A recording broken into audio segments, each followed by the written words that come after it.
talk to me a little bit about like what has your perception of Thune and the way that he's worked with his leadership team, the way that he's worked with other senators to put the reconciliation package together. What have your observations about that process been? How do they differ from McConnell's? What's your take?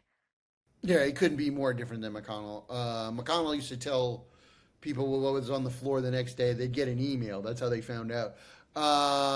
I've known Thune since he was a freshman House member. I remember having coffee with him when he was a freshman House member. Thune is he's a really nice guy. I think that's some part of his appeal. He's very nice. He's very outgoing. He plays it straight with them. The conservatives didn't love Thune. I think they feel better about Thune, what he did on nominations. I think that would help them. I think Thune, having Barrasso there helps them. I mean, they're never going to love each other. Thune and Barrasso don't. John Barrasso, the Senate Minority Whip or Majority Whip, they're not going to love each other, but they get along fine and they have a good relationship. I think Thune has worked very closely with Crapo. That's Mike Crapo, the Senate Finance Committee chairman.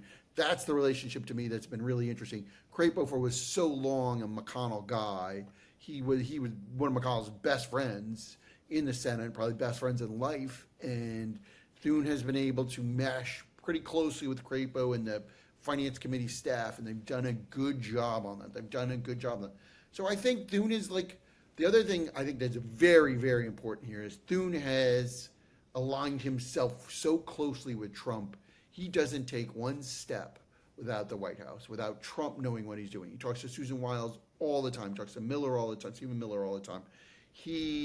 James Blair, he doesn't make one move without Trump. When they came back from the last recess, he had 2 meetings in 1 week with Trump. I mean, couldn't be more different from McConnell. McConnell would have said, listen, the White House does its thing, the White House has its proposals, the Senate as an institution is going to do a thing, and we'll tell you what we're going to do.